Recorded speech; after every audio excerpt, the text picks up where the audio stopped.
Bismillahirrahmanirrahim. Assalamualaikum warahmatullahi wabarakatuh. قال الإمام أبو حنيفة رضي الله عنه ومن وصف الله بمعنى من معاني البشر فقد كفر فالله تعالى ليس له جسم. Maka Allah tidak disifati dengan berbentuk. Dan agak menarik ya, beliau juga sama seperti saya, seorang mantan Wahabi juga. Dan menariknya hari ini beliau menjadi seorang pendekar aswaja ya, yang insya Allah banyak membela Ahlussunnah wal Jamaah daripada serangan kelompok-kelompok pengkapling kebenaran ini. Bagaimana kisahnya, bagaimana interaksi dan bagaimana pergelutan terkait dialektika terkadang kelompok-kelompok intoleran dan radikal ini, kita saksikan percakapan kita kali ini. Demikian. Baik, ada yang menarik ya dalam ada yang mau saya tanya terkait beliau, Buya Zulfikar Harun LC, lulusan S1 di Universitas Islam Madinah. Ternyata beliau dulu seorang Wahabi tulen, mempertahankan akidahnya, dan kemudian sekarang menjadi Ahlussunnah wal Jamaah. Bagaimana kisahnya nih Buya? Saya cukup menarik juga melihat perjalanan Buya, karena saya mengenal Buya mungkin sejak saya masih di penjara. Jadi saya juga, karena kayaknya waktu masih sama-sama Wahabi, saya juga masih keras pada waktu itu. Dan kemudian ada fenomena banyak nih dai-dai muda yang tadinya fanatik kepada kelompok-kelompok Wahabi ini, lalu punya jadi banyak yang nyebrang ke aswaja gitu. Nah, perjalanan intelektualitas ya ini gimana Bu? Ada pengalaman apa kok bisa ke Ahlussunnah wal Jamaah? Baik, saya jawab Ustaz ya. Iya. Baik, terima kasih Ustaz Sufyan atas kesempatan yang diberikan. Jadi Bismillahirrahmanirrahim. Ini nggak ada yang spesial sebenarnya. Mungkin ini berkah dari guru-guru para kiai, berkah dari guru-guru para kiai. Jadi dulu perjalanan kami tadinya aswaja ya. Kita pernah belajar sekilas dengan ada salah seorang kiai di kampung dulu. Dan dulu itu sempat waktu SMP sempat kita belajar. Ini di Gorontalo Bu ya? Bukan, malah justru di Manado. Oh, di Manado. Basisnya saudara-saudara kita dari Nasrani. Iya. Di sana ada pondok pesantren yang terbilang baru, tapi dulu itu yang bangun Kiai Aswaja. Aswaja. Jadi ya. masih kental keaswajaan. Kita diajarkan wiridan, kita diajarin habis sholat, zikiran, salawatan ya, amalia aswaja lah pada umumnya.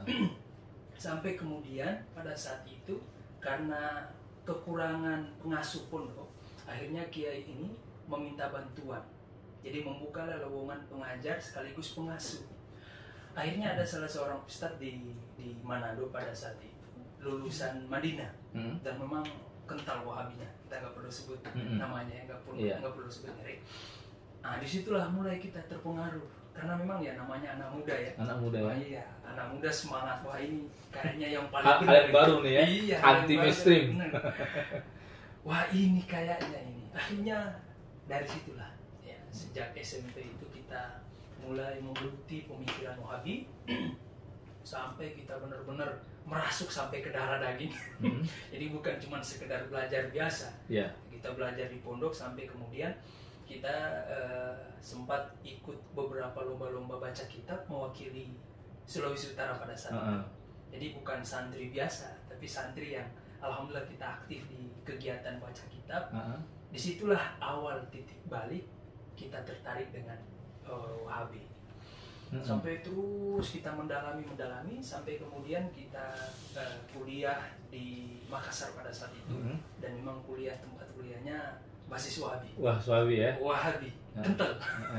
Lama kita belajar di situ. Stiba ya kalau saya.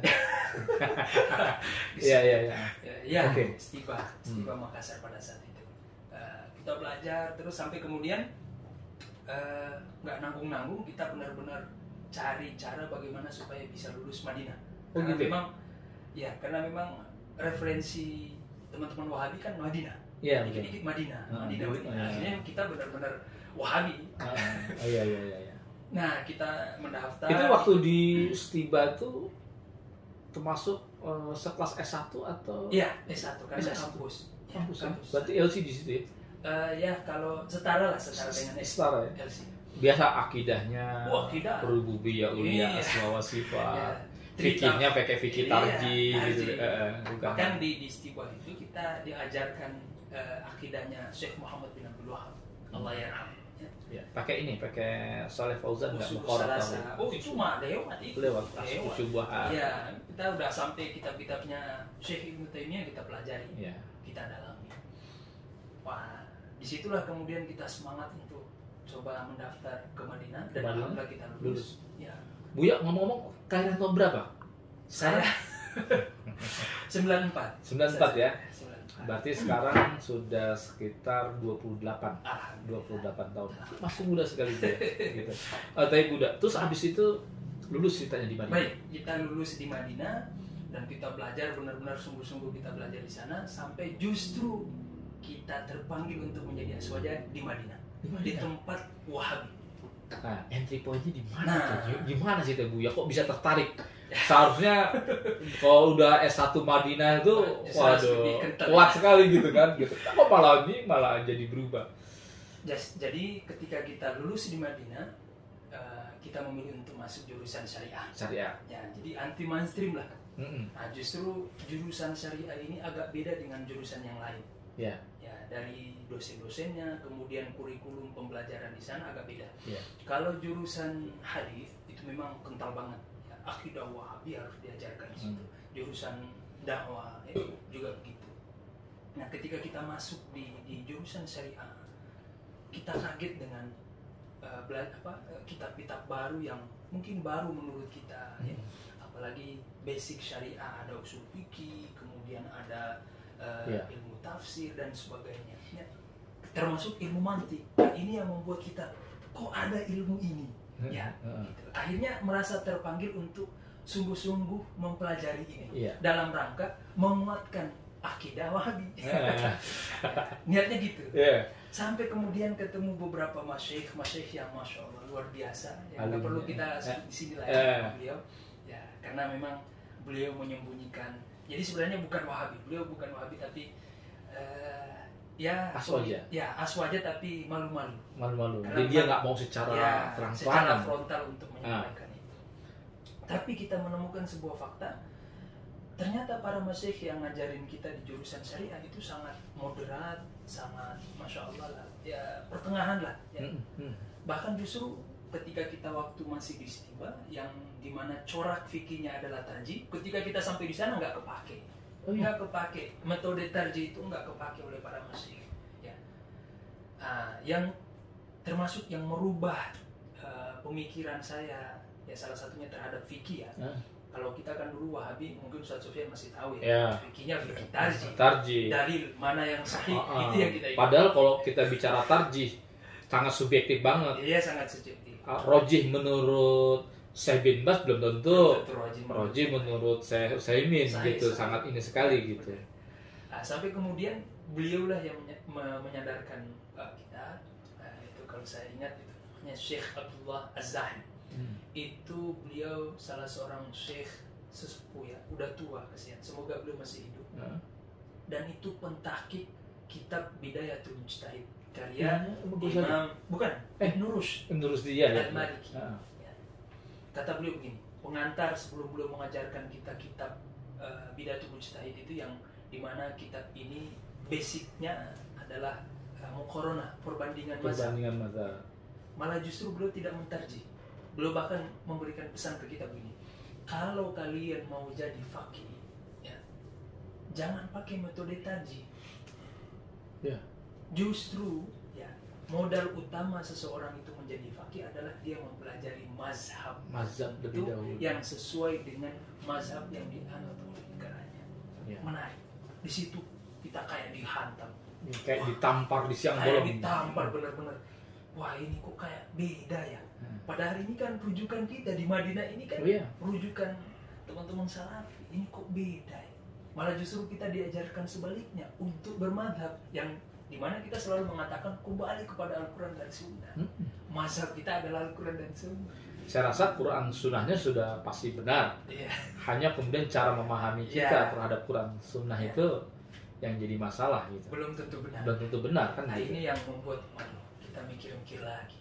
Disitulah awal Mulai goyang. nih. Waduh, ini kok ada yang maksudnya kok benar semua yang disampaikan ya. Iya. Nah, kita belajar dengan beliau, lama-lama asik, lama-lama disitulah kita mulai terpanggil untuk mulai bermazhab. Dan kita pilih karena memang rekomendasi beliau adalah bermazhab sesuai dengan yang dianut negara kita, maka kita memilih untuk bermazhab Syafi'i. Dan di Madinah pada saat itu ada syekh dari Yaman yang ngajarin fikih Syafi'i, namanya Syekh Hadrami. Ini masuk kurikulum atau di luar nih? Itu di luar. Jadi talaki talaki di ya? Masjid Nabawi. Di Masjid Nabawi. Di Masjid Nabawi. Dia termasuk yang mendapatkan otoritas untuk ngajar memberikan fikih ngajar. Syafi'i. Dan itu boleh ya? Nggak Boleh. dibatasi ya? Nggak dibatasi. Makanya kadang kita heran ya, corak teman-teman, corak Wahabi di Indonesia agak beda dengan di sana. Malah justru di sana agak moderat. Lebih egaliter ya? Lebih menghormati. Iya, lebih menghormati perbedaan. Ya, silakan. Tapi kalau di sini kok malah justru Kenceng-kencengan ya? malah justru menafikan. Nah, Ya nggak boleh ada mata kembali kepada Al-Quran dan sebagainya. Nah itu disitulah mulai kita benar-benar sungguh-sungguh untuk mempelajari fikih. pertama kitab yang diajarkan Takrib Imam Abu Suja atau Waktu itu kita belajar sama Syekh Hadrami itu Kifayatul Akhir. Kifayatul Akhir yang kita ngaji Imam itu ya. Di situ wah ini kok asik gitu ya. Dan memang beda kita belajar fikih dengan mazhab ketimbang belajar fikih dalil, beda. Karena gini Bu ya, kenapa kok kita harus mempelajari fikih atau mazhab tamadzhub yang sesuai dengan di mana kita tinggal? Ternyata itu juga di dalam Majmu' Fatawa Ibnu Taimiyah. Itu juga menganjurkan kepada para thalabul ilmi itu untuk belajar fikih sebagaimana yang dipahami oleh manusia. Ada hadis Rasul mengatakan gini, khatibun nas ala qadri biqaulihim. Jadi berbicara dengan manusia, bergaul dengan manusia sesuai dengan kadar intelektualitas mereka. Mungkin yang menjadi sebab resisten dakwah kita, apa yang kita dapatkan, yang metode-metode tarjih tadi disebut, nggak selalu sinkron sama dengan masyarakat kita.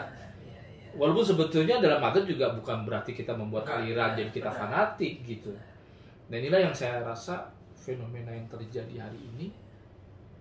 Buya melihatnya gimana tuh yang kemudian kan kita jadi kayak menentang mayoritas di masyarakat yang notabene banyak mazhab Syafi'i.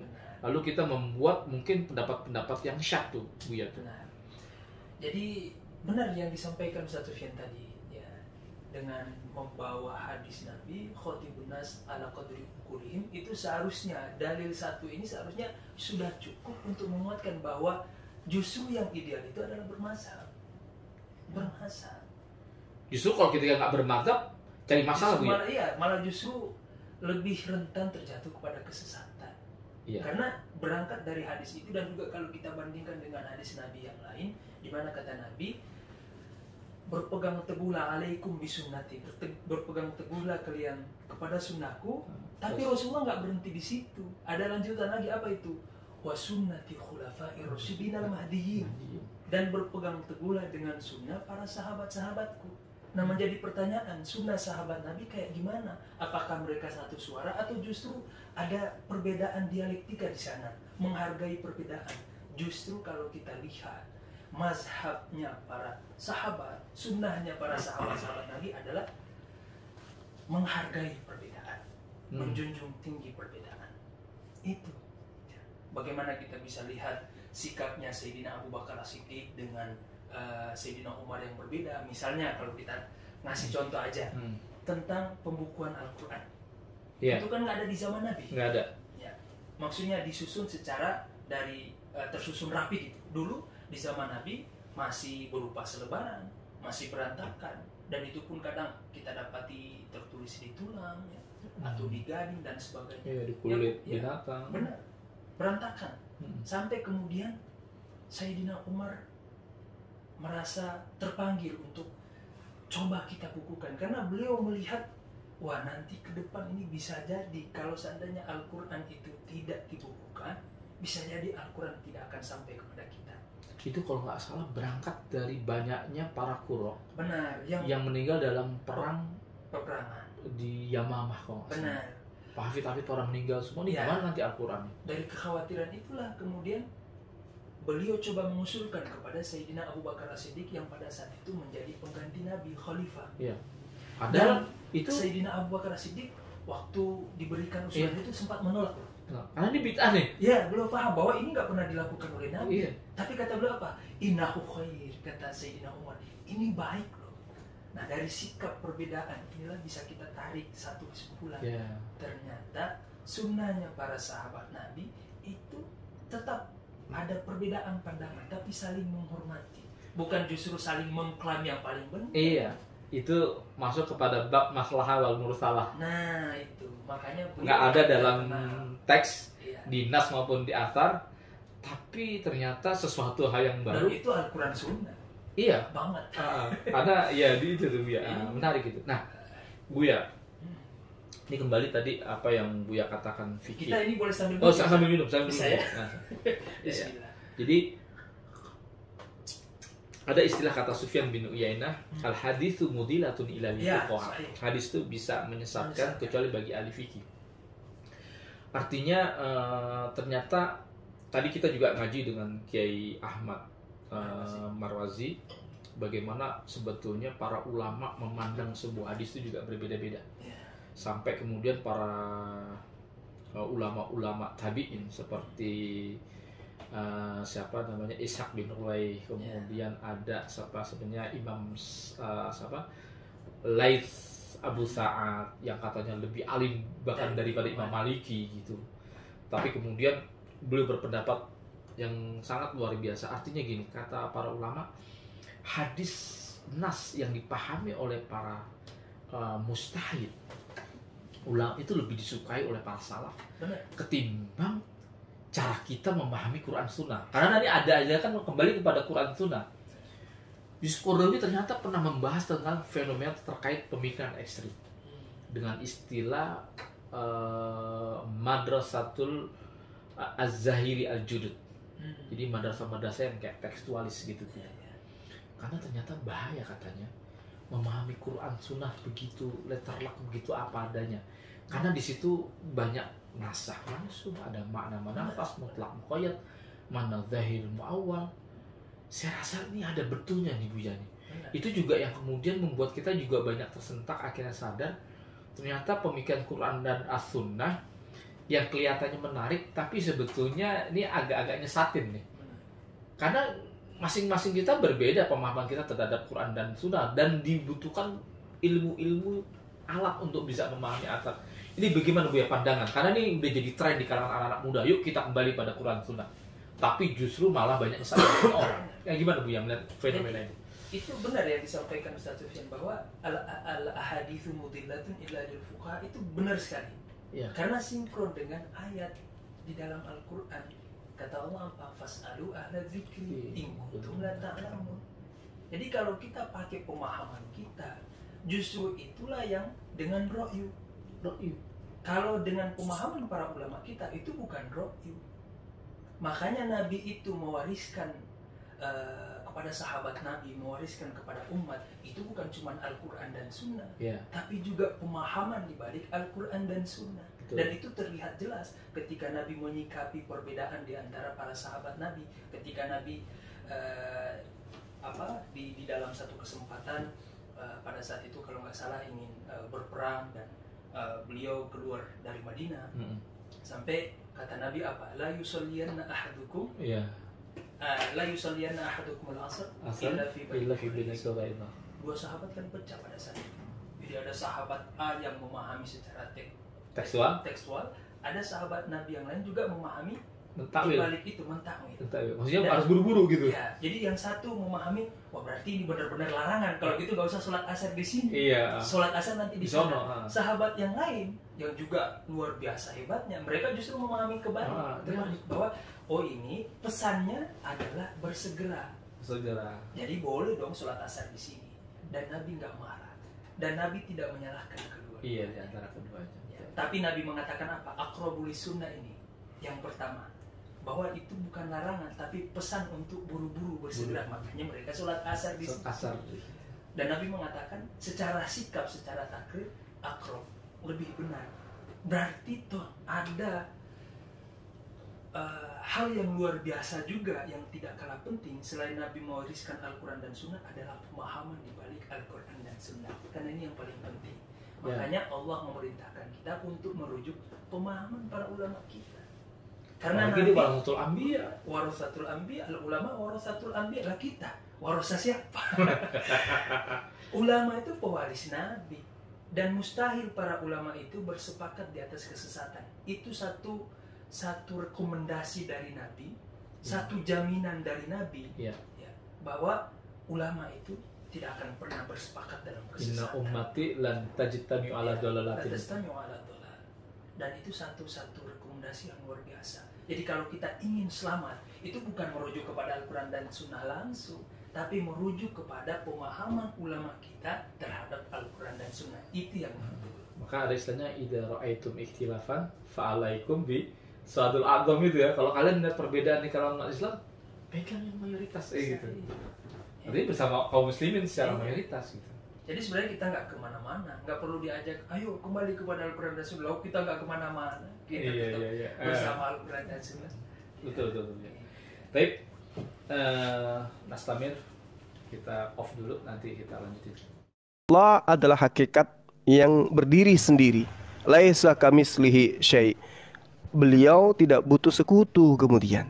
Nah, saudara dibutakan tentang pengertian berhala itu sendiri, tetapi ngotot menuhankan fisik.